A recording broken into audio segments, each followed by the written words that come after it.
सद्गुरुदेव भगवान की जय। बोलिए श्री संत समाज की जय। बोलिए भागवत महापुराण की जय।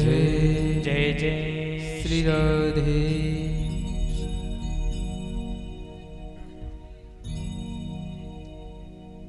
परम मंगलमय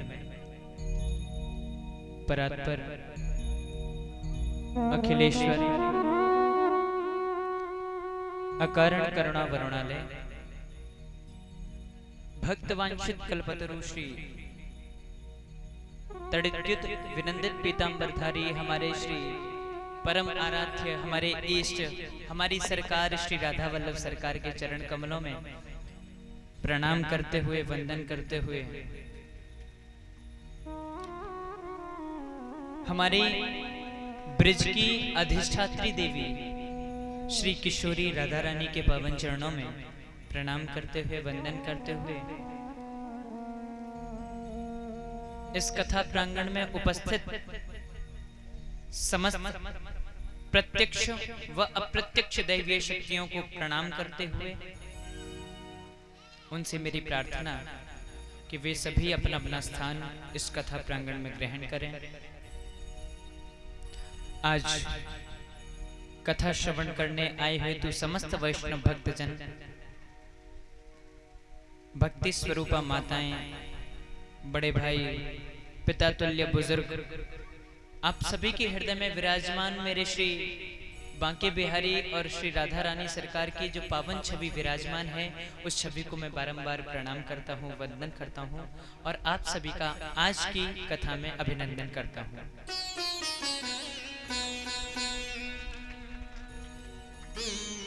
क्योंकि महाराज ये जो कथाएं होती हैं, ये जो अनुष्ठान होते हैं, ये साधारण रूप से प्राप्त नहीं होते। अरे ना जाने कितने लोग ये सोच सोच के पधार जाते हैं कि हम अपने घर में कोई छोटा सा ही पूजन करवा लें, है ना? नहीं करवा पाते। क्यों? क्योंकि या तो समझ लीजिए कि भगवान की कृपा नहीं, या तो समझ लीजिए हमारे बुरे कर्म हमारे ऊपर इतने प्रभावी हो गए जो हमें धर्म का काम करने ही नहीं देते। कोई ना कोई कारण अवश्य है।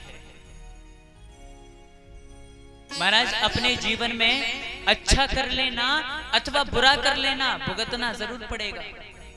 हमारे शास्त्र कहते हैं अवश्यमेव भोक्तव्यम कृतम कर्म शुभाशुभम। हम चाहे शुभ कर्म करें अथवा अशुभ कर्म करें, भुगतना जरूर पड़ेगा। इस जन्म में ना सही तो अगले जन्म में, अगले जन्म में ना सही उससे अगले जन्म में, लेकिन भुगतना अवश्य पड़ेगा, ये निश्चित है। और ये जो कथाएं हैं, भगवान के संकीर्तन हैं, भगवान की पूजाएं हैं, अनुष्ठान हैं, ये साधारण रूप से प्राप्त नहीं होते। हमारे शास्त्र कहा करते हैं भाग्योदयेन बहुजन्म समर्जितेन सत्संगमं च लभते पुरुषो यदा वै अज्ञान हेतु कृतमोहमदान्धकारनाशं विधाय हि तदोदयते विवेकः।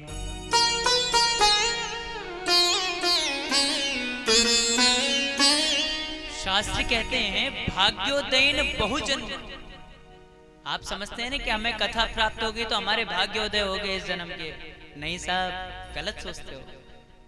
अरे एक जन्म के थोड़े ही, शास्त्र कहते हैं भाग्योदयन बहुजन्म। एक नहीं, दो नहीं, अनेक जन्मों के जब भाग्य उदय होकर इकट्ठे होते हैं, समर्जित माने एकत्रित होना, इकट्ठा होना। जब वो अनंत जन्मों के भाग्य उदय होकर के इकट्ठे होते हैं, सत्संगमम च लभते पुरुषो यदा वै, तभी व्यक्ति को भगवान के सत्संग, भगवान की कथाएं, भगवान के भजन, पूजा, अनुष्ठान प्राप्त होता है। साधारण विषय नहीं है साहब। अपने आप को बहुत बड़ा सौभाग्यशाली समझ लेना कि आज श्री ठाकुर जी आपके मध्य विराजमान हो गए। साधारण विषय नहीं है। जीवन में बड़े प्रयास करते हैं कि भगवान हमारे घर आ जाए, बड़े प्रयास करते हैं कि भागवत जी या ठाकुर जी हमारे घर में आ जाएं, नहीं आ पाते। ये तो हम लोगों का सौभाग्य है, ये तो हमारे पूर्वजों का आशीर्वाद है, ये तो संतों की कृपा है जो गोविंद आज हमारे बीच में यहाँ करके विराजमान हो गया। पर गोविंद भगवान की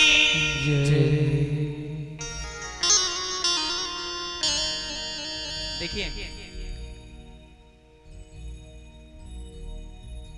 भगवान की कथाएं हैं, भगवान की अनुष्ठान है, तो इसमें कलयुग कहीं ना कहीं प्रभावी हो जाता है ना।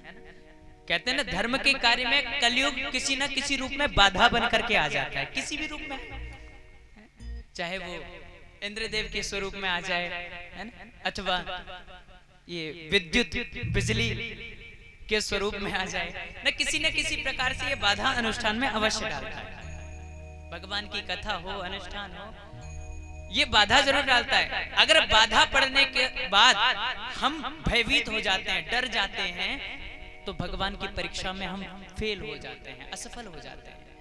क्यों? क्योंकि ये परीक्षाएं किस लिए होती है? भगवान ये जानना चाहता है आखिर मैं देखूं तो सही मेरा भक्त मेरे लिए कितना प्रेम करता है, मुझ पर कितना विश्वास रखता है। अरे भैया जरा ध्यान रखना, अपने ऊपर कितने भी कष्ट आ जाएं, कितने भी अगर विपत्तियां आ जाएं, अपने भगवान पर भरोसा रखना। आपको दर दर भटकने की आवश्यकता नहीं पड़ेगी। एक बार बिहारी सरकार के चरणों को पकड़ लेना, सारे संकट, सारी विपत्ति आराम से दूर हो जाए। कोई आवश्यकता नहीं है दर दर भटकने की। हमारी भागवत जी कहती है, विश्वासो फलदायक। जहां विश्वास होता है वहां से फल जरूर मिलता है, इतना याद रखना। क्योंकि सरकार के यहाँ देर हो सकती है लेकिन अंधेर कभी नहीं हो सकती। भगवान पर भरोसा रखो साहब। आजकल हम बड़े भागते हैं, हम पर संकट आ गए, चलो उनके पास चल रहे हैं, वो सारी विपत्तियां दूर कर देंगे। उन पे वो वाले बाबा जी आते हैं, अच्छा इनसे ठीक नहीं हुए, चलो दूसरे वाले बाबा जी के पास चल रहे हैं। सच बताऊं, इन बाबाओं ने संत समाज को धूमिल कर दिया है। क्या हम अपने भगवान पर इतना भी विश्वास नहीं कर सकते कि हमारी संकट, हमारी परेशानी, हमारे विपत्ति को भगवान दूर कर देंगे? जरूरी है कि सियाने, दीवाने और तांत्रिक हैं, ये सभी दूर करेंगे? अरे प्यारे, याद रखना, वही हमारे पूर्वज थे, वही हमारे ऋषि थे जिन्होंने इस साइंस को, इस विज्ञान को ला करके सामने रख दिया। ये विज्ञान आया कहां से? अरे ये हमारे शास्त्रों से तो निकला है। हम अपने आप को बहुत बड़ा ज्ञानवान कहते हैं, ये ज्ञान आया कहां से? ये कहीं और से नहीं, ये कहीं बारिश में टपका नहीं है, ये निकला तो हमारे शास्त्रों से ही है। भागोगे कहां छोड़कर? है तो प्यारे, अपने भगवान पर, अपने धर्म पर विश्वास रखना। धर्मो रक्षति रक्षितः। यदि हम धर्म की रक्षा करते हैं तो धर्म हमारी भी रक्षा करता है। हमें अपने धर्म पर विश्वास रखना पड़ेगा। अरे शर्म आती है उन लोगों पर जो अपने धर्म को छोड़ करके अन्य धर्मों में जा रहे हैं। अरे जरा उनको देखो जो विदेशों से अपना धर्म छोड़ करके हमारे वृंदावन में आ रहे हैं, हमारे धर्म को अपनाने। शर्म आनी चाहिए, हमें लज्जा आनी चाहिए। ऐसा महान धर्म जिसके हम पालक हैं, जिसको हम पालन करते हैं, जिसमें हम सेवा करते हैं, ऐसे पावन धर्म को छोड़कर हम अन्य धर्मों में कोई आवश्यकता नहीं है साहब, कोई आवश्यकता नहीं है। एक बार अपनी सरकार पे भरोसा करके देखो, वो सबकी नैया पार करेगा। आज ठाकुर जी की जैसी इच्छा थी वैसे हमने समय अनुसार कथा को प्रारंभ किया। देखिए, प्रथम दिन में भगवान की इस पावन भागवत का महात्म्य होता है। महात्म्य की कथा, ये महात्म्य शब्द है विशेषता के लिए, महत्वता के लिए, जो हमें भागवत जी की महत्वता दर्शाता है। आखिर भागवत है क्या? क्योंकि याद रखना, यदि हम कहीं सफर कर रहे हों और हमारे पास वाली सीट पर कोई अनजान व्यक्ति आके बैठ जाए, तो जब तक हमारा आपस में परिचय नहीं हो जाता या फिर हम आपस में पहले से एक दूसरे को जानते नहीं है, तब तक उसको राम राम, राधे राधे, प्रणाम, नमस्ते कुछ नहीं करेंगे। उससे राम राम, राधे राधे, नमस्ते, प्रणाम तभी होगा या तो हम उसे पहले से जानते होंगे या फिर आज इसको जानेंगे, तभी होता है ना। आज वही आपसे अपरिचित भागवत जी आपके मध्य विराजमान है। आज हम आपको दर्शाएंगे, आपको समझाने का प्रयास करेंगे कि आखिर भागवत है क्या। आएगा इस भागवत जी के महात्म्य के प्रथम श्लोक में हम सभी प्रवेश करते हैं।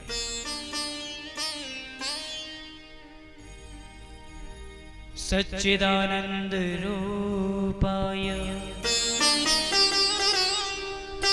विश्वोत्पत्त्यादिहेतवे तापत्रय विनाशाय श्रीकृष्णाय वयं नमः।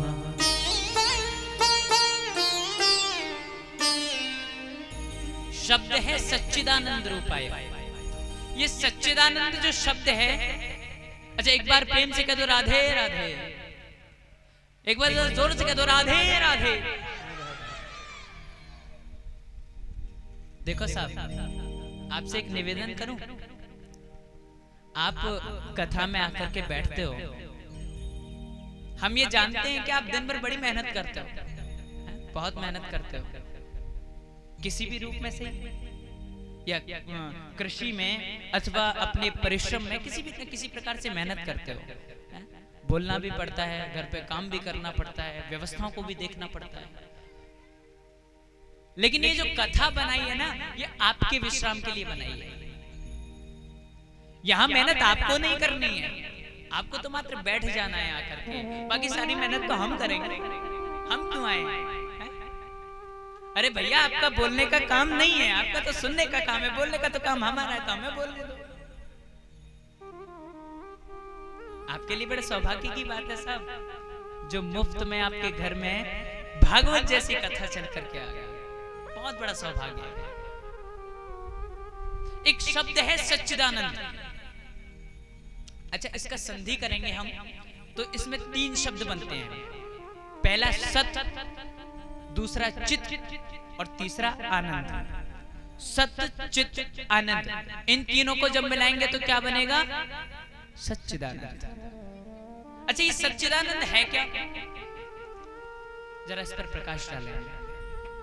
देखो, सत कहते हैं सत्य को। सत माने सत्य। वो कौन सा सत्य?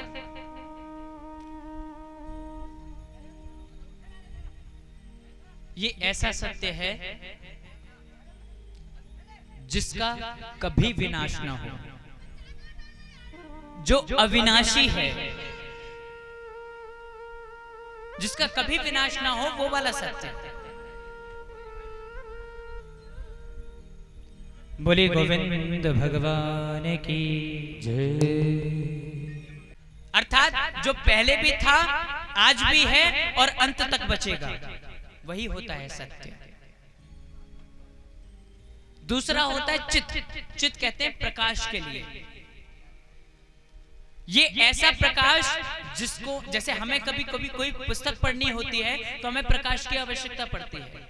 उस प्रकाश के लिए या तो हम सूर्य के उजाले में आएंगे, अथवा कोई ट्यूबलाइट, लैंप, मोमबत्ती आदि से प्रकाश करेंगे, उसके बाद हम पुस्तक को पढ़ पाएंगे। ये प्रकाश ऐसा हुआ। लेकिन ये जो प्रकाश है, ये प्रकाश ऐसा है कि जिसको कभी प्रकाश की आवश्यकता ना पड़ी हो। सुमहाराज, चित कहते हैं प्रकाश के लिए। तीसरी बात आती है आनंद की। ये आनंद शब्द कोई बाहरी आनंद का शब्द नहीं है। जय जय। ये आनंद जो शब्द है, ये कोई बाहरी आनंद शब्द नहीं है। मान लीजिए हमने कुछ सुंदर व्यंजन खा लिए और अंत में अपने उदर पर, अपने पेट पर हाथ फिराते हुए बोले आनंद आ गया। ये आनंद है? ये आनंद नहीं है। ये तो कुछ क्षण जिह्वा पर रहेगा, उसके बाद फिर चला जाएगा।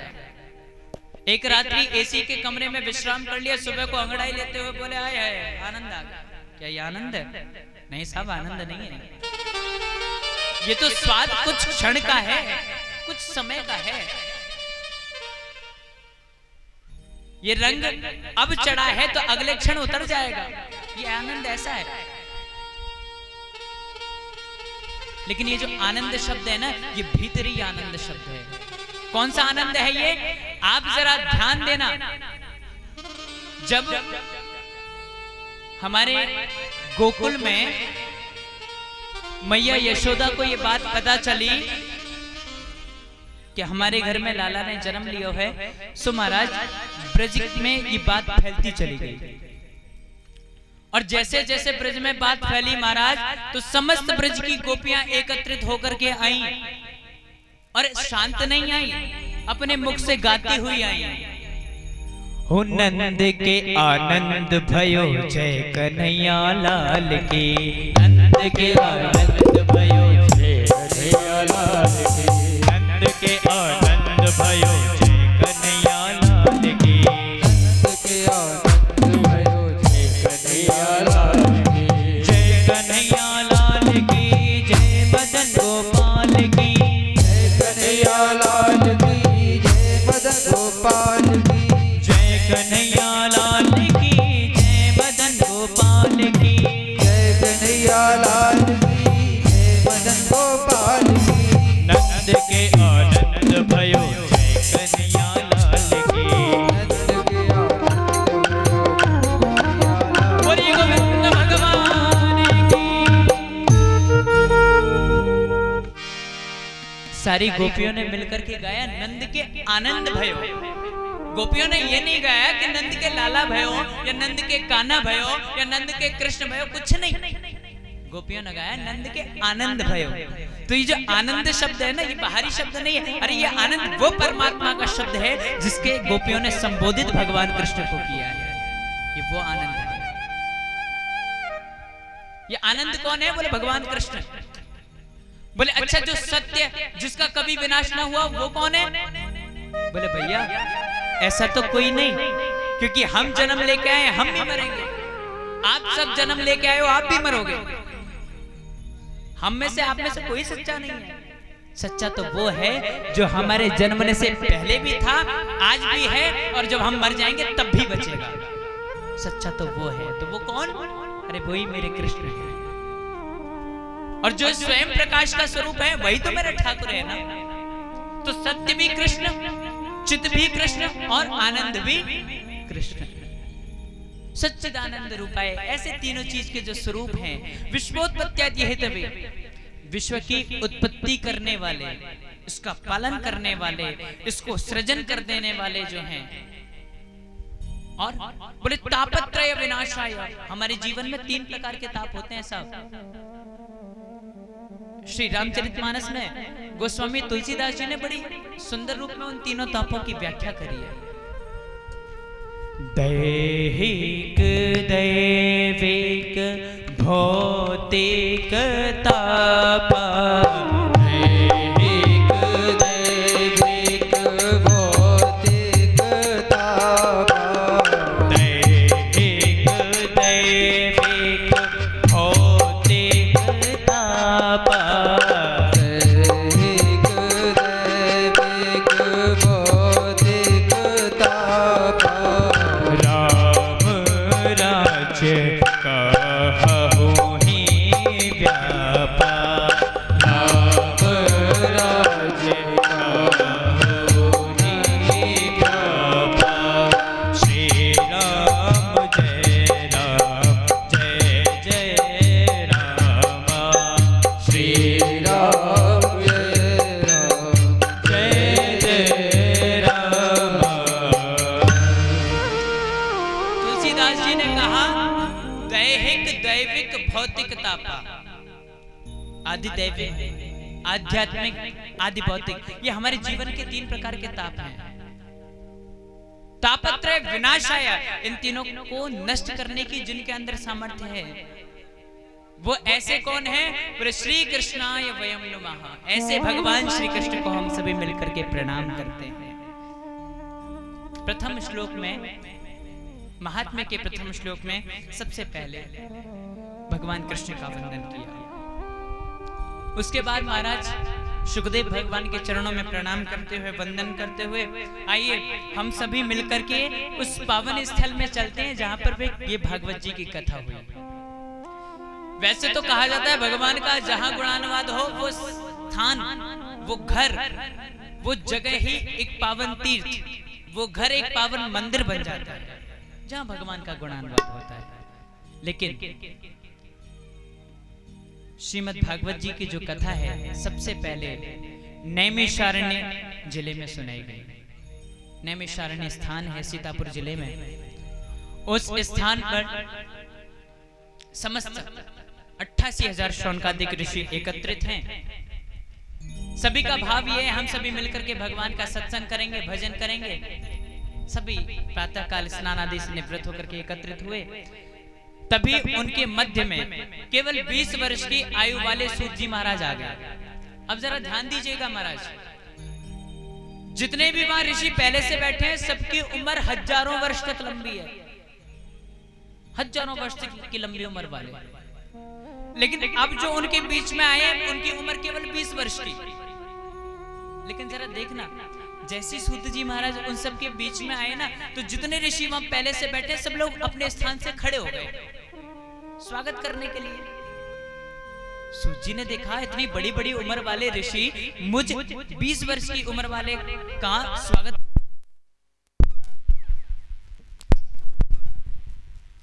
श्री राधे बोले गोविंद भगवान की जय। 20 वर्ष की उम्र वाले सूत जी का स्वागत करने के लिए खड़े हो गए। सूत जी ने पूछ लिया महाराज आप मेरा स्वागत क्यों कर रहे हो, मेरे लिए खड़े कैसे हो गए? मैं कौन हो? अरे मैं तो आपके बालक के समान भी नहीं हूं। आपकी उम्र है हजारों वर्ष तक लंबी और मेरी उम्र है केवल 20 वर्ष की। तो महाराज मेरे सम्मान का तो कोई प्रश्न ही नहीं उठता है। अभी तो उल्टा मुझको आपका सम्मान करना चाहिए, आप बड़े हो, बुजुर्ग हो। तो उन ऋषियों ने बड़ा सुंदर जवाब दिया। समस्त ऋषि मिलकर के कहने लगे महाराज ऐसा हम नहीं कहते, ऐसा तो शास्त्र कहते हैं। बोले क्या? बोले शास्त्र कहते हैं धन वृद्धा, बल वृद्धा, आयुर्वृद्धाश्च तथैव च ते सर्वेपि ज्ञान वृद्धाश्च किंकिरा शिष्य किंकिरा। शास्त्र कहा करते हैं मान लो कोई पैसे में बड़ा हो जाता है धन वृद्धा, दूसरा बल वृद्धा, मान लो कोई ताकत में भी बड़ा हो जाता है। बोले ठीक है महाराज। तीसरी बात आई आयुर्वृद्धा। बोले हम यहां तक मान लेते हैं महाराज कि कोई उम्र में भी बड़ा हो जाता है, लेकिन महाराज ऐसा शास्त्र कहते हैं कि ते सर्वेपि ज्ञान वृद्धाश्च, उन सब में वही बड़ा माना जाता है जो ज्ञान में बड़ा होता है। इसलिए महाराज हमारे हृदय में बैठे हुए अज्ञान को दूर करने के लिए आपका करोड़ों सूर्यों के समान है। इसलिए आप स्वागत करने योग्य, आप सम्मान करने योग्य। आओ महाराज पधारो। महाराज बड़ा सुंदर शासन आज सूत जी महाराज को दिया। सूत जी महाराज विराजमान हो गए। सूत जी महाराज ने पूछा महाराज बताइए क्या सुनना चाहते हैं? ऋषि कहने लगे महाराज आज आप हमें समस्त शास्त्रों का, सारी वेदों का, सारे उपनिषदों का निचोड़ सुना दीजिए। सारा निचोड़ क्या है? सूत जी महाराज बड़े प्रसन्न हुए। सूत जी महाराज कहने लगे ऋषियों आपने बड़ा प्यारा प्रश्न किया है, बड़ा सुंदर प्रश्न किया है, मैं आपको उत्तर अवश्य दूंगा। सो महाराज आज श्री सूत जी कहते हैं ऋषियों आज मैं आपको एक सीधा सा साधन बताऊंगा। बोले क्या? बोले कृष्ण प्राप्ति कर्म शाश्वत साधनम तद्वदाता। आज मैं आपको भगवान कृष्ण को प्राप्त करने वाला साधन बताऊंगा, उसके विषय में बताऊंगा। सो महाराज आज सारे ऋषिगण नीचे बैठे हैं। सूत जी महाराज को उच्च आसन दिया गया। सूत जी महाराज ने सबसे पहली बात कही ऋषि एक बात बताओ हम सब कहां बैठे हैं? सारे ऋषि कहने लगे महाराज हम नैमिषारण्य में भूमि पर बैठे हैं। सूत जी ने कहा महाराज आपने एकदम सही कहा, लेकिन एक स्थान और है हम सबका। बोले कौन सा? बोले स्थान वो है काल व्याल मुखग्रास त्रास निर्णाशहे तबे। एक काल रूपी अजगर है। काल कहते हैं समय को और व्याल कहते हैं अजगर को। एक समय रूपी अजगर है और उसने अपने बड़े से मुंह को फाड़ रखा है, और उस अजगर के मुंह में हम उस अजगर का निवाला बने बैठे हैं उसकी दाढ़ के नीचे। आप सही से बताना, हम जीवित कब तक हैं भाई? जब तक वो अजगर अपना मुंह बंद नहीं कर रहा है। और ये बात हमारे तरीके से तो नहीं होगी, जब हम चाहेंगे तब अजगर मुंह बंद करेगा, नहीं, वो तो मुंह बंद तब करेगा जब उसका मन करेगा। और ये बात हमें नहीं पता कि उसका मन कब करेगा, नहीं पता ना, तो समय की हमें कोई नहीं पता। सूत जी ने पूछा हम जीवित कब तक हैं? बोले महाराज जब तक वो अजगर अपना मुंह बंद नहीं कर लेता। बोले अच्छा, इसीलिए शास्त्र कहते हैं, संत कहते हैं, श्वास श्वास पे कृष्ण भजे, वृथा श्वास मत खोए, ना जाने या श्वास को आवन होए न होए। हर श्वास पर जो हमारी सांस छूट जाती है अथवा हम लेते हैं, हमारे हर सांस पर श्री राधा रानी का नाम या अपने श्री ठाकुर जी का नाम आना चाहिए। हर सांस पर, ना जाने कौन सी सांस हमारे पास से छूट जाए, वो हमारे पास तक वापस आए ना आए, कोई गारंटी नहीं। बड़ी गोविंद भगवान की देखो, सबसे बड़ी उत्तम बात मैं आपको बता दूं, कभी भी संतों के पास बैठ लेना, संतों से पूछ लेना, बड़े बड़े आचार्यों से पूछ लेना। संत कहते हैं, शास्त्र कहते हैं महाराज कि जिस अनुष्ठान में, जिस पूजा में अगर वर्षा की एक बूंद भी आकर के भूमि पर गिर जाए, उस प्रांगण में गिर जाए, तो व्यक्ति का कराया हुआ पूजा, भक्ति की कराई हुई अनुष्ठान सब सफल हो जाता है। ये ठाकुर की कितनी बड़ी मेहर है साहब, अपने भक्तों को बिठाने के लिए कितना सुंदर मौसम उसने बना दिया। वरना बैठे होते किसी कोने में पंखा हिलाते हुए और पसीने पहुंचते। सब बिहारी की कृपा है। बड़ी श्री राधा रानी सरकार की जय, बड़ी वृंदावन बिहारी रानी की जय, जय जय श्री राधे। सो महाराज आज ऋषि बताने लगे, हमारा क्षण भर का भी भरोसा नहीं है, हमारा कौन सा क्षण हमारा अंतिम क्षण हो। इसलिए प्रत्येक श्वास पर हमें भगवान कृष्ण का नाम उच्चारण करना चाहिए।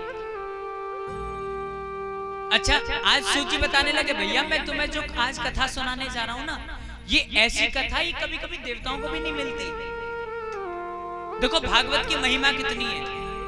आजकल मात्र भागवत को जो एक नौटंकी और तमाशा बना करके छोड़ दिया है ना, वास्तविकता में भागवत कोई नौटंकी या तमाशा नहीं है। हम बड़े मनोरंजन करते हैं कथाओं में, बहुत आनंद लेंगे, और व्यक्ति सामने जो व्यासपीठ पर विराजमान है उसके अनुसार कथा को श्रवण नहीं करना, हमें अपने अनुसार कथा को श्रवण करना है। भागवत कोई खेल है, कोई तमाशा है जो बना रखा है? देखो भागवत की कितनी बड़ी महिमा है। सूत जी कहते हैं कभी कभी ये भागवत देवताओं को भी नसीब नहीं होती। जिस समय राजा परीक्षित को सुखदेव भगवान भागवत का रसपान करा रहे थे, भागवत रूपी अमृत पिला रहे थे, उस समय देवताओं ने स्वर्ग से देखा सुखदेव जी अमृत पिला रहे हैं। सो महाराज अपने स्वर्ग से अमृत का भरा हुआ कलश लेकर के आए सुखदेव जी के पास और लाकर के सुखदेव जी को देने लगे। बोले महाराज आप जो अमृत राजा को पिला रहे हो, वो अमृत आप हमें पिला दीजिए, और देखिए स्वर्ग से हम अमृत लेके आए, आप ये उनको पिला दीजिए। भाई आप उनको मरने से ही तो बचाना चाहते हैं, और अमृत में सामर्थ्य है कि वो मरते को भी जीवित कर देता है। फिर भी आज देवता लेकर के अमृत का भरा हुआ कलश आए और आकर के सुखदेव जी के सामने आगे किए, बोले महाराज ये लो आप परीक्षित को पिला दो, और जो अमृत आप परीक्षित को पिला रहे हो वो हमें पिला दो। सुखदेव जी महाराज कुछ बोले नहीं, मात्र हंसने लगे, हल्की सी मीठी सी मुस्कान। और जब मुस्कान दी महाराज तो देवताओं को खिसियाना आ गया। मानव देवताओं ने यह महसूस किया कि महाराज ने हमारा मजाक उड़ा दिया, हमारी खिल्ली उड़ा दी, लेकिन वो भागवत पान नहीं कराया और उनको ललकार के भेज दिया। श्री सुखदेव जी ने सीधे से प्रश्न ये कहे हैं, देवताओं तो समझते क्या हो भागवत को? क्वा सुधा क्वा कथा लोके और क्वा कांचा क्वा मणिर महान। अरे कहां तो ये सुधा रूपी अमृत, कहां ये अमृत आपका, और कहां ये कथा रूपी अमृत? तुलना देखो कितनी बड़ी करी है। बोले ये स्वर्ग का अमृत एक कांच का टुकड़ा, और हमारी भागवत की कथा एक महान मणि। तो तुम एक मणि और कांच के टुकड़े का सौदा करने आए हो हमारे पास? चले जाओ यहाँ से, हम कोई कथा नहीं पिलाएंगे, कोई अमृत नहीं पिलाएंगे। सब सब मना कर दिया, ललकार के भेज दिया। देवताओं को बड़ा खिसियान पटाया, और महाराज आज देवता खिसिया करके सीधे ब्रह्मा जी के पास पहुंच गए। ब्रह्मा जी से जाकर के कहने लगे, महाराज एक पहले तो एक बात बताओ, आखिर भागवत में ऐसा क्या है जो हमारे अमृत में नहीं है? भागवत क्या है? अरे हम तो परीक्षित के लिए अमृत लेकर के गए थे, अगर सुखदेव जी उसको पिला देते तो परीक्षित नहीं मरता। लेकिन ऐसा क्या है भागवत में जो हम देवताओं को नहीं पिलाते? वो क्योंकि महाराज ये जो भागवत है ना, ये बड़े सौभाग्य वालों को प्राप्त होती है, बड़े सौभाग्य वालों को। आप जरा सोचो, आप कितने बड़े सौभाग्यशाली हो। इतने बड़े तो देवता भी सौभाग्यशाली नहीं थे, उनको भी भेज दिया गया। अभक्तांश विद्याय न ददौ स कथामृतम, उनको अभक्त समझा इसलिए कथामृत नहीं दान दिया। आज महाराज ब्रह्मा जी ने ये जानने के लिए आखिर भागवत क्या है, अपने लोक में बड़ी सी तराजू लगवा दी, और महाराज तराजू के एक पल्ले पर 4 वेद, 6 शास्त्र, 17 पुराण, 108 उपनिषद और तप, ज्ञान, धर्म जितना था सब एक पल्ले पे लाद दिया, और दूसरे पल्ले पर मात्र एक भागवत जी को विराजमान कर दिया। अच्छा महाराज एक प्रश्न आपसे करते हैं, एक बात बताओ, तराजू का पल्ला कौन सा नीचा होगा? भाई तराजू का वही पल्ला नीचा होगा जिसमें वजन ज्यादा होगा। अब देखो तराजू के एक पल्ले पर 4 वेद, 6 शास्त्र, 17 पुराण, 108 उपनिषद और ज्ञान, जप, तप, साधन, नियम, यम, आसन, प्राणायाम, प्रत्याहार, ध्यान, धारणा, समाधि सब कुछ लाद रखा, और मात्र एक पल्ले पर भागवत जी विराजमान है। लेकिन महाराज देखना चमत्कार, इतनी सब चीजों के लदे होने के बावजूद भी जिस पल्ले पर भागवत जी विराजमान है वो अचानक से पल्ला नीचे हो गया।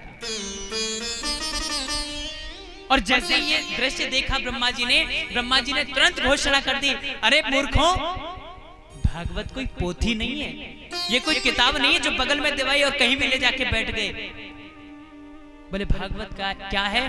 बोले श्रीमद् भागवताख्योयम प्रत्यक्षः कृष्ण एव हि। ये जो भागवत है ना, कोई किताब, कोई पुस्तक नहीं, प्रत्यक्ष भगवान श्री कृष्ण का स्वरूप है, प्रत्यक्षः कृष्ण एव हि। सो महाराज वहां अकेले देवता नहीं थे, न जाने कितने ऋषि वहां उपस्थित थे। समस्त ऋषियों के सामने उद्घोषणा कर दी गई कि भागवत जी स्वयं भगवान का स्वरूप है। इसीलिए हमको भागवत जी के विषय में जानना आवश्यक है, और इसको जाने बिना, इसको समझे बिना 7 दिन तक, 9 दिन तक हम ऐसे अनुष्ठान कर जाते हैं जिनमें हमारा मात्र और मात्र अर्थ बर्बाद, कोई लाभ नहीं मिलता। सो महाराज ये जो नारद जी है ना, नारद जी ने इस भागवत का ज्ञान अपने पिता ब्रह्मा से लिया था, लेकिन साप्ताहिक जो विधि है ये नारद जी ने सनत कुमारों से सीखी। सूत जी ने पूछा, महाराज ऐसा कैसे? सूत जी महाराज बताने लगे, महाराज एक बार की बात है, बद्रीनाथ में सनत कुमार, सनक, सनंदन, सनातन, सनत कुमार, ये 4 भाई हैं। इन चारों को बोला जाता है सनत कुमार, और ये ऐसे अद्भुत भाई हैं महाराज, सत्संग में इतनी रुचि रखते हैं कि आखिर इन्हें को कोई वक्ता मिले ना मिले, इन्हें कोई श्रोता मिले ना मिले, ये क्या काम करते हैं? 4 तो हैं ही, एक वक्ता बन के बैठ जाता है तो 3 नीचे श्रोता बन के बैठ जाते हैं। अब मान लो एक वक्ता कहते कहते थक गया, तो महाराज वो ऊपर वाला नीचे आ गया, नीचे से दूसरा वाला ऊपर पहुंच गया। जब मान लो दूसरा वाला थक गया तो दूसरा वाला नीचे आ गया, तीसरा वाला ऊपर पहुंच गया, लेकिन किसी ना किसी रूप में भगवान से जुड़े रहते हैं। महाराज चारों भाई मिलकर के सत्संग के लिए कोई उत्तम स्थान ढूंढ रहे थे, तभी नारद जी महाराज बड़े खिन्न भाव से दौड़ते बद्रीनाथ धाम में चले आ रहे थे।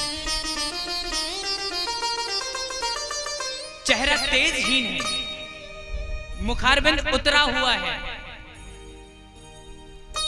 उदासीन चेहरा है नारद जी का। दौड़ते हुए, बौखलाते हुए, आराम से दौड़ते हुए चले जाते हैं। इधर से सनत कुमार जी आ रहे हैं। सनत कुमारों ने दर्शन कर लिया। अरे नारद जी इतने बेचैन। अरे नारद ऐसा संत है महाराज कि अगर कोई उदास चेहरा उस नारद के दर्शन कर लेना तो उसके उदासीनता समाप्त हो जाती है, वो प्रसन्न हो जाता है। लेकिन आज वही सभी को प्रसन्नता देने वाला संत आज स्वयं उदास है। ये सनत कुमारों से देखा नहीं गया। सनत कुमारों ने तुरंत नारद जी को रोका। बोले महाराज, कथम ब्रह्मन दीन मुखा कुतश्च चिंतातरो भवान। अरे आप इतना दीनहीन मुख लेकर के कहां भागे चले जा रहे हो? क्या चिंता लग गई आपको? कुतश्च चिंतातरो भवान, क्या कष्ट है, क्या चिंता है आपको? नारद जी कहते हैं महाराज, मुझे अपनी कोई चिंता नहीं। अरे मैं तो धरती को सर्वश्रेष्ठ मान करके धरती पर गया। अहम तो पृथ्वी में जात्वा सर्वोत्तमामिति। मैंने धरती को समझा कि सर्वोत्तम है, इसलिए जान करके मैं धरती पर गया। और वहां पर भी पुष्करन प्रयागन च काशीम गोदावरीम था। पुष्कर जैसे तीर्थ में, प्रयाग जैसे तीर्थ में, काशी और गोदावरी के तट पर ऐसे पावन पावन तीर्थों में गया। लेकिन महाराज मेरे हृदय को संतुष्टि नहीं मिली। सूत जी बोले महाराज, आपको तीर्थों में संतुष्टि नहीं मिली तो आप गृहस्थों में चले जाते, वहां संतुष्टि मिल जाती। बोले महाराज, गृहस्थों में तो और ज्यादा हालत खराब है। बोले क्यों? बोले कलयुग के मित्र अधर्म ने लोगों को इतना पाखंडी बना दिया है, इतना पाखंडशाला है कि आजकल बहुत बुरी हालत है। बोले क्या हुआ? क्या बात है, घर में माता पिता की सेवा होती है कि नहीं होती? नारद जी कहने लगे महाराज, माता पिता की सेवा? अरे आज के समय में महाराज गृहस्थियों की ये हालत है, ये दशा है कि आज पूरा परिवार खुशहाल रूप से अंदर बैठा रहता है, लेकिन घर की जो नींव होती है, घर का जो मुखिया, जो घर का मुख्य सदस्य होता है, घर के माता पिता, वो आज दरवाजे पर बैठे मिल जाते हैं। उनको स्थान आज द्वार पर दे रखा है, जिन्होंने उस घर को बना करके खड़ा कर दिया जिस घर में वो व्यक्ति रहता है। इतना सब कुछ करने वाले व्यक्ति को आज घर के द्वार पर खाट डाल करके बिठा दिया जाता है कि जरा ध्यान रखो घर में कोई कुत्ता बिल्ली ना घुसाए। और आज के समय में द्वार पर वॉचमैन की ड्यूटी लगती है। आज हमारा घर का मुखिया, हमारी माता, हमारे पिता क्या एक वॉचमैन बनकर रह गए? अरे जरा सोचना, तुम जितने बड़े महल में रह रहे हो, ये सब उन्हीं की सामर्थ्य है जिनको तुमने आज द्वार पर ला करके खड़ा कर दिया। कभी कोई माता पिता अपने बच्चे के साथ इसलिए नहीं करता कि मुझे आगे जाकर के ये दर्शन करने पड़ेंगे। कभी ये सोच करके अपने बच्चे का पालन नहीं करता कि यही बच्चा जिसका पालन मैं कर रहा हूं एक दिन जाकर के मुझे वृद्धाश्रम में छोड़ करके आ जाएगा। यही सोच करके माता पिता बच्चे का पालन नहीं करते कि मुझे एक दिन ये द्वार पर खटिया डाल दी जाएगी। लेकिन आजकल इतनी दुर्दशा हो गई। सनत कुमारों ने कहा महाराज, ये माता पिता की अवस्था है, ये माता पिता की सेवा है, ये पिता पुत्र का संबंध है। मान लो इसमें खंडन आ गया, लेकिन पति पत्नी का धर्म सुरक्षित है कि नहीं? बोले महाराज, आप पति पत्नी के विषय में बात करते हैं, ये जानने के लिए मैं घर में अंदर घुस गया। मैंने पूछा भैया घर के सदस्य कहाँ हैं, घर का बेटा कहाँ है? बोले वो यहाँ नहीं है। बोले कहाँ गया है? बोले वो अपनी पत्नी के साथ अपने कमरे में है। बोले वहां क्या कर रहा है? बोले वो एक नया व्यापार शुरू करना चाहते हैं, इसलिए आपस में विचार विमर्श हो रहा है। जरा एक बात बताओ, आज तक जिस व्यक्ति का पेट भरते भरते माता पिताओं का अनुभव, माता पिताओं का जीवन गुजर गया, क्या उन माता पिताओं से, क्या उन बुजुर्गों से बढ़कर अनुभव उस कल की आई उस स्त्री में हो गया? आज को इतनी बड़ी पदवी आज स्त्री को दे रखी है।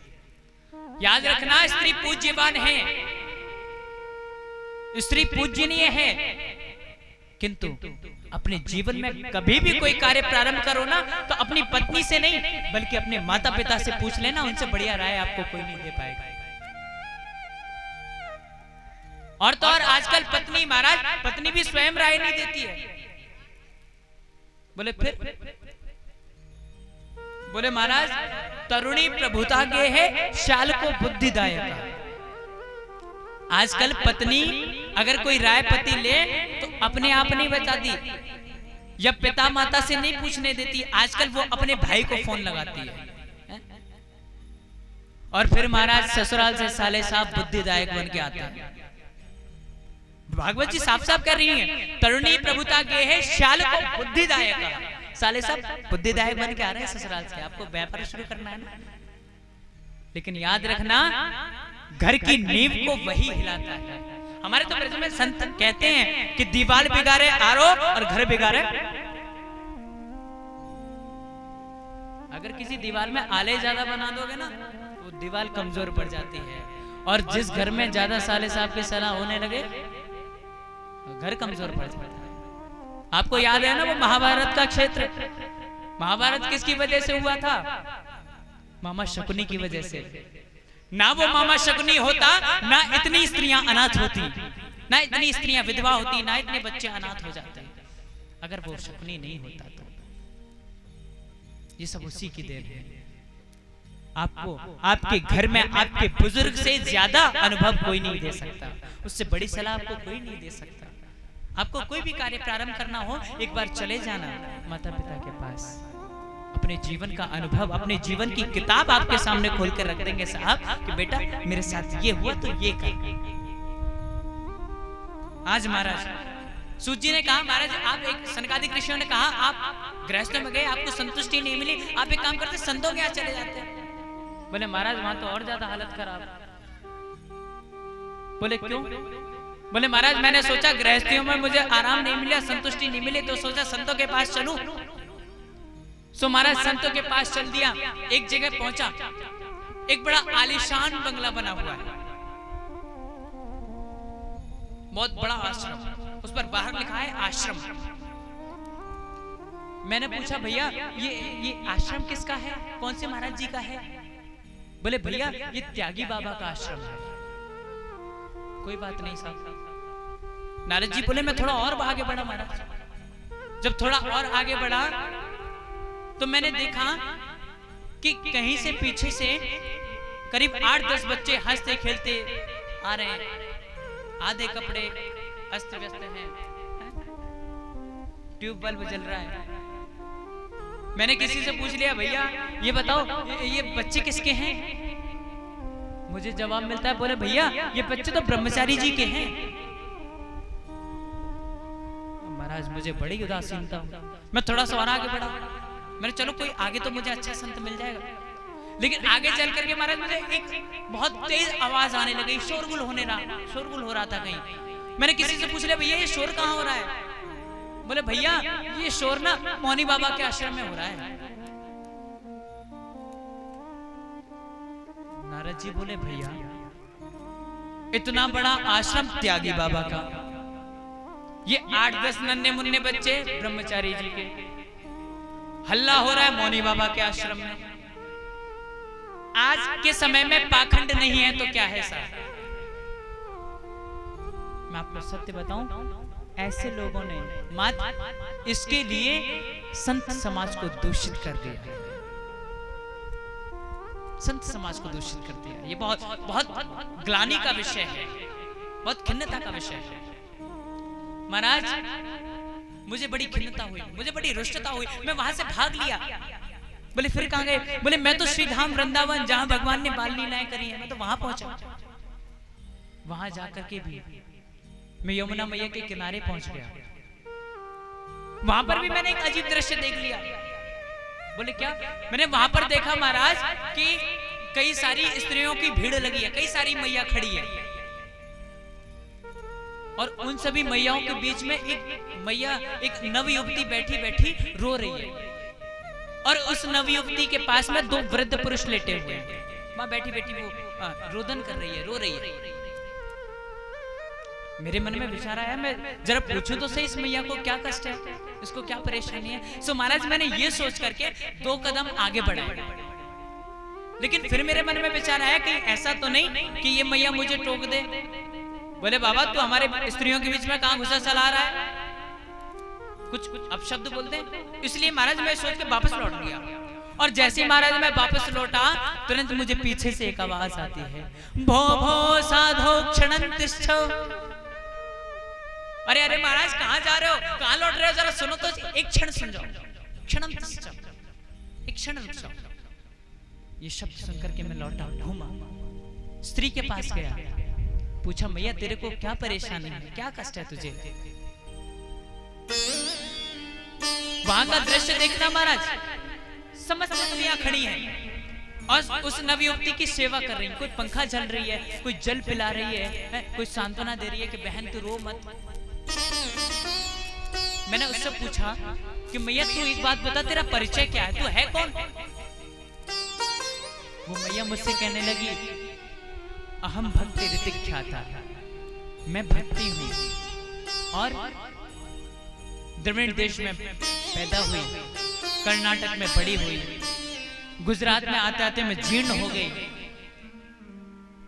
और देखो मेरे पास ये दोनों वृद्ध पुरुष जो लेटे हैं ना, ये दोनों मेरे संतानें हैं, ये है ज्ञान और ये है वैराग्य। लेकिन मेरे साथ एक ऐसी घटना घटी कि जैसे ही मैं वृंदावन में आई तो वृंदावन में आते ही मैं तो नवयुवती बन गई, लेकिन मेरे जो नवयुवक बच्चे थे ये वृद्ध हो गए। ज्ञान और वैराग्य क्यों? क्योंकि हमारे वृंदावन में भक्ति प्रत्येक गली में नाचा करती है, लेकिन ज्ञान और वैराग्य दोनों ही कम होते चले गए। सो महाराज आज वो स्त्री कहने लगी, महाराज मैं कैसे जीऊंगी, मैं समाज को कैसे अपना मुख दिखाऊंगी। क्यों? क्योंकि मां नवयुवती है और बच्चे बूढ़े हो गए। ये कैसे हो गई, संभव कैसे? मुझे कोई उपाय बताओ महाराज। नारद जी बोले, मैया तू चिंता मत कर, मैं कुछ उपाय करता हूं। सो महाराज आज नारद जी ने उन दोनों बच्चों को वेद सुनाना प्रारंभ किया। वेद सुनाए लेकिन प्रभाव नहीं पड़ा। फिर वेदांत सुनाना प्रारंभ किया, कोई प्रभाव नहीं। शास्त्र सुनाए, कोई प्रभाव नहीं। उपनिषद सुनाने लगे, कोई प्रभाव नहीं। फिर महाराज नारद जी ने उन दोनों को श्रीमद् भगवत गीता सुनाई। भगवत गीता सुनने के बाद उन बच्चों पर इतना तो प्रभाव हुआ कि महाराज अभी तक जो बच्चे ऐसे करवट से सोए हुए थे, कथा सुनने के बाद, गीता सुनने के बाद वो उठे, अंगड़ाई ली, फिर इस करवट से। इतना प्रभाव पड़ा, इससे अधिक नहीं। सो महाराज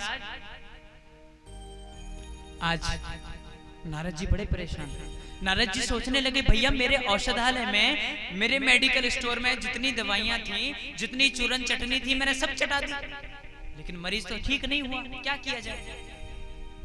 सोचने लगे क्या करें। महाराज एक आकाशवाणी होती है कि नाराज सत्कर्म सूचको नहीं, सत्कर्म करो।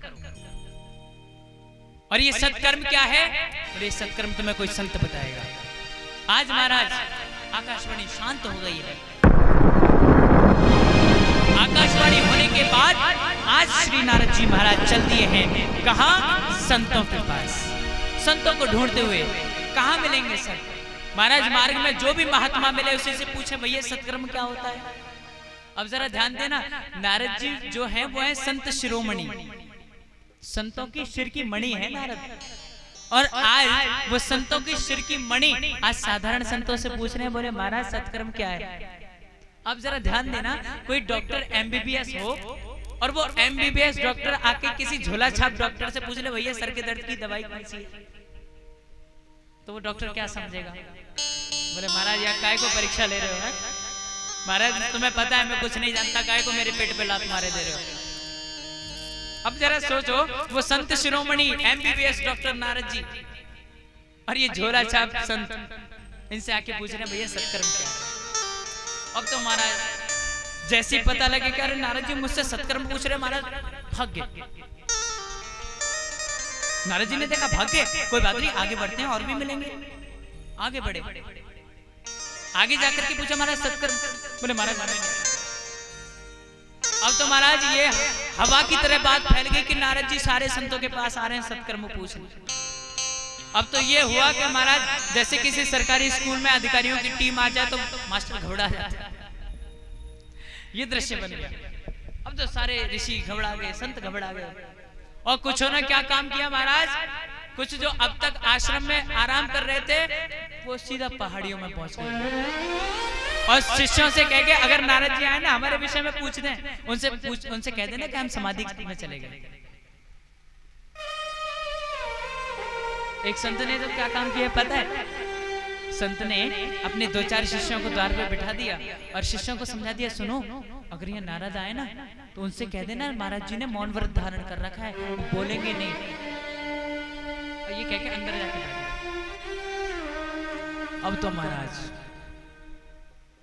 नारद जी बड़े परेशान हैं, चलते चले जा रहे हैं, चलते चले जा रहे हैं। नारद जी कहने लगे महाराज आज मैं वही परेशान होकर के आज बद्रीनाथ धाम में आया हूँ जहां मुझे आप चारों के दर्शन हो गए। अब आप ही बताइए सत्कर्म है क्या। सनत कुमार कहने लगे नारद बस इतनी सी बात, अरे तुम इतनी छोटी सी बात के लिए इतना परेशान हो गए। बोले महाराज ये आप ही के लिए छोटी होगी, मेरे लिए छोटी नहीं है। सनत कुमार कहने लगे नारद ये सत्कर्म कुछ और नहीं बल्कि भागवत है। तुम भागवत का साप्ताहिक अनुष्ठान करो सब ठीक हो जाएगा। आज महाराज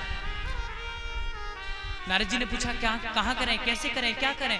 सो महाराज आज जगह निर्धारित हो गई, हरिद्वार में उत्तम नाम का आनंद नाम का एक तट है, वहां जाकर के बालू इकट्ठा किया, ऊंचा आसन लगा दिया, ऊंचे आसन पर उन चारों भाइयों को बिठा दिया।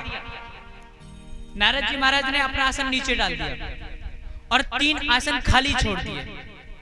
किस लिए? बोले ये जो कथा हो रही है ना ज्ञान भक्ति और वैराग्य के लिए हो रही है, तो तीनों के लिए एक एक आसन खाली बिछा दिया और आवाहन किया, हे ज्ञान वैराग्य, हे भक्ति महारानी, हम आपके लिए कथा कर रहे हैं, आप आओ और आकर के स्थान ग्रहण करो। आज महाराज ये बात सारे देवताओं में फैलने लगी कि क्या हुआ। बोले नारद जी भागवत करा रहे हैं। बोले वक्ता कौन है? बोले सनत कुमार है। महाराज बात फैली तो महाराज देवताओं के स्वर्ग में से विमान सच के आने लगे, सारी देवांगनाएं समस्त देवताओं के परिवार विमानों में बैठ बैठ करके आज कथा सुनने आए। और अब जब बात ऊपर घूम गई तो बात नीचे भी घूम रही थी। जब महाराज सारे समाज वालों को ये बात पता चली कि महाराज कथा हो रही है, अनुष्ठान हो रहा है, अब तो महाराज सारे ऋषियों में बात फैली तो ऋषि भी आने लगे। ऐसे नहीं, सहपुत्र शिष्या, अपनी संतान, अपने शिष्य, अपनी पत्नियों के साथ सारे ऋषि आने लगे, सब आकर के अपना स्थान ग्रहण करने लगे। गृहस्थियों में बात फैली, सारे समाज के लोग, गृहस्थी लोग आने लगे, अपने परिवार के साथ बैठ करके आसन ग्रहण करें। देखो कथा में बैठने का तरीका सीख लो। आज जितने भी देवता आए थे सब एक और बैठे, जितने भी गृहस्थी आए थे वो सब एक और बैठे, जितने भी संत आए सब एक और बैठे, लेकिन महाराज इन सभी में स्त्रियों का स्थान एक और पुरुषों का स्थान एक और, है ना?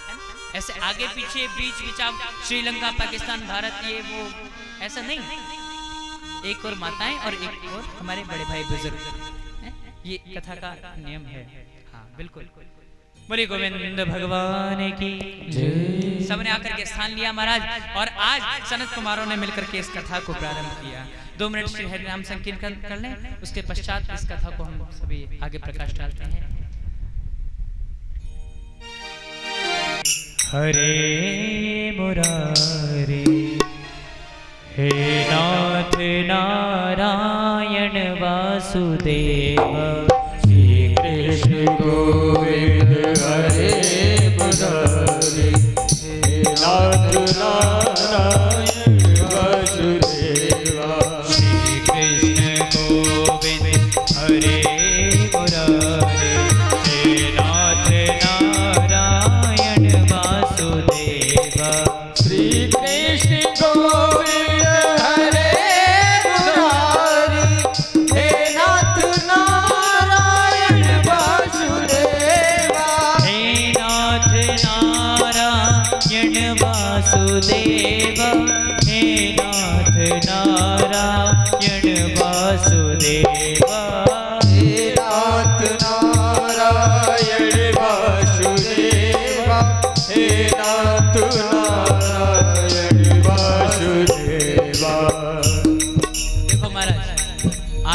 पहला दिन है इसलिए क्षमा कर रहे हैं, माफी दे रहे हैं आपको। कल से क्षमा नहीं करेंगे। क्यों?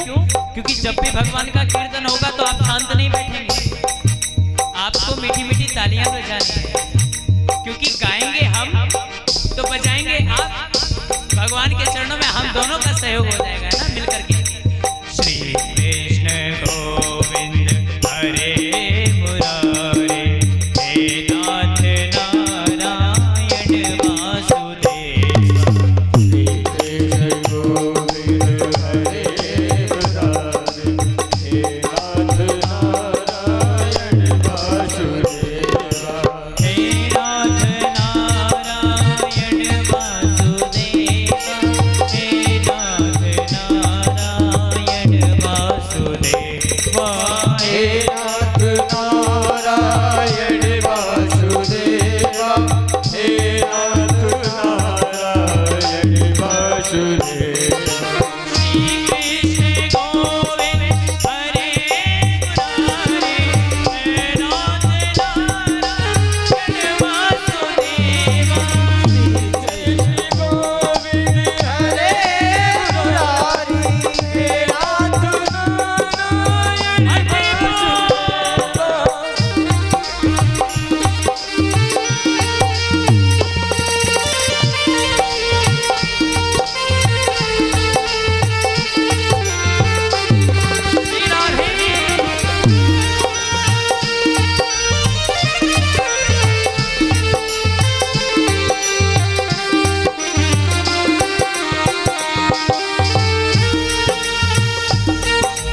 हे नाथ नारायण वासुदेवा, हे नाथ नारायण वासुदेवा।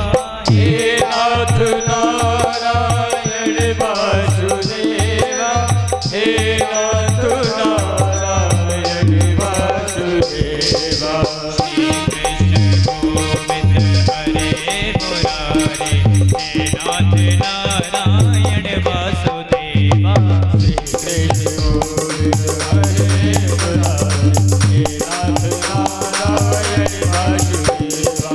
श्री कृष्ण गोविंद हरे मुरारे, हे नाथ नारायण वासुदेवा।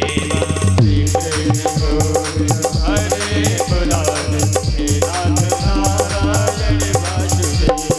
हे नाथ नारायण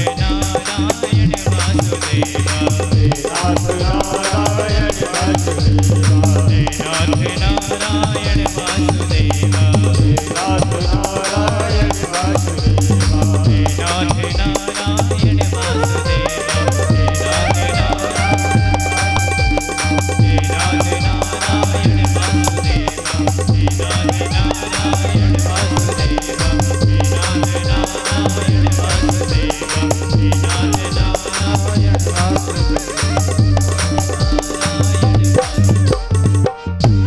बोली वृंदावन बिहारी लाल की, जय। बोली भागवत महापुराण की, जय। बोली व्यास जी महाराज की जय। जय जय श्री श्री राधे।